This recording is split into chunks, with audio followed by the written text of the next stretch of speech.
అనంతపురం జిల్లా తాడిపత్రిలో హైటెన్షన్ నెలకొంది.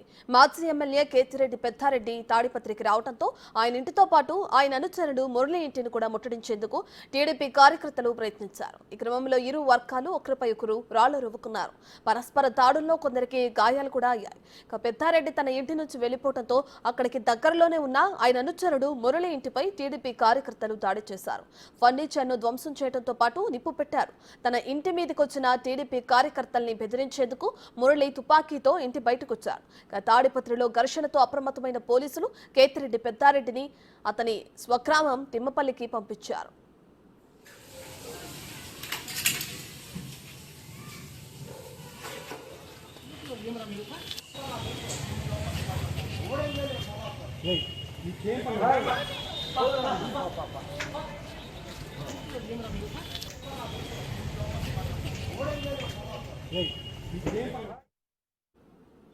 కటు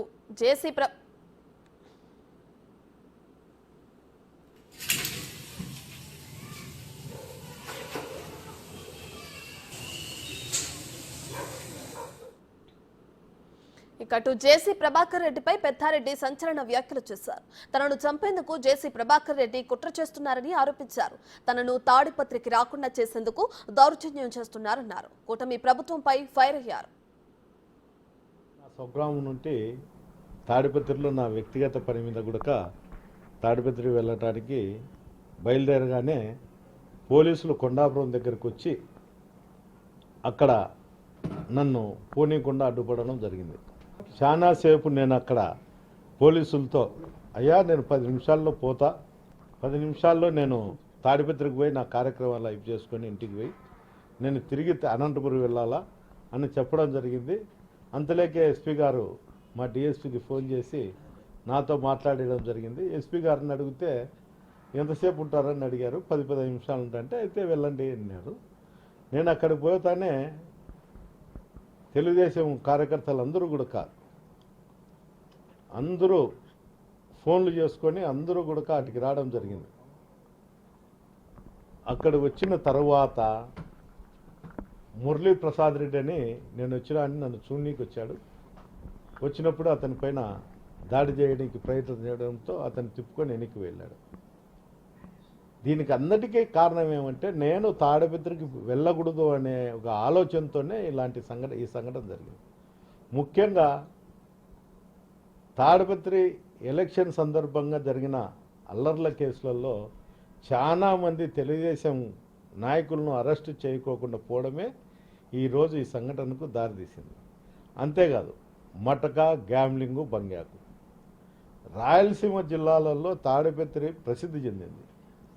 ఈరోజు అసాంఘిక కార్యక్రమాలు జరుగుతానుకొనే ఆ వ్యవస్థ అంతా నడిపే వాళ్ళంతా వాళ్ళ దగ్గరున్న పిల్లోళ్ళందరినీ కూడా జేసీ ఇంటి దగ్గరికి జమ చేసి వాళ్ళు మా దగ్గరకు వచ్చేటువంటి కార్యకర్తలు కానీ లీడర్ల మీద కానీ దాడి చేయడం జరుగుతుంది.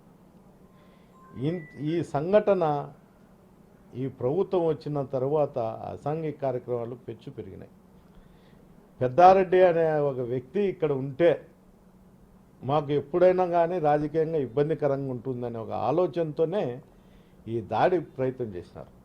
గతంలో కూడా 2006లో కూడా మా సోదరుడు తాడిపత్రిలో కంటెస్ట్ చేసినప్పుడు కూడా అప్పుడు 7,000-8,000తో ఓడిపోవడం జరిగింది ఆరోగ్య కారణాల వల్ల. ఎప్పుడైనా ఈ కుటుంబం రాజకీయంతో ఉంటుందనే మా అన్నను దారుణంగా హత్య చేయడం కూడా జరిగింది. దాంట్లో జేసీ కుటుంబీకులు ముద్దాయిలు కూడా. ఇదే విధంగానే ఇప్పుడు మళ్ళా అధికారం లేదు, అధికారం లేనప్పుడే నన్ను ఏదో రూపకంగా లొంగ తీసుకోవాలనే ఒక ప్రయత్నంతోనే వైఎస్ఆర్సీపీ నాయకుల మీద దాడి చేయడం జరుగుతుంది. ఇలాంటివన్నీ మళ్ళా జరగకూడదు అనుకుంటే తట్టుకుంటే ఈ అసాంఘిక కార్యక్రమాల మీద పోలీస్ అధికారులు గట్టి చర్యలు తీసుకోవాలా. ఈరోజు జరిగిన మురళీ ప్రసాద్ రెడ్డి ఇంటి మీద జరిగినది చాలా బాధాకరం. నాకు మంచి మిత్రుడు, అలాంటి వాని మీద జరగడం నేను చాలా చింతించుతాండా. అంతేకాదు గతంలో కూడా అతని ఇంటి మీద జేసీ కుటుంబీకులే దాడి చేయడం జరిగింది. ఇట్లా ఒకరి ఇండ్ల మీద పోయి దాడి చేయడం అనేది చాలా నీచమైన సంస్కృతి. అతనేమో అతని ఇంటి మీదకో అతని మీదకో పోతే నేను వాని కథ చూస్తా, ఈ గడ్డంలో ఒక చరిత్ర ఉంది అని చెప్తారు. అంటే అందరికీ అందరి చరిత్ర అందరి దగ్గర కూడా ఉంటాయి. ప్రభాకర్ రెడ్డి గారు, నీకు ఆరోగ్యం బాగాలేదు, రెస్ట్ తీసుకో తప్ప నన్ను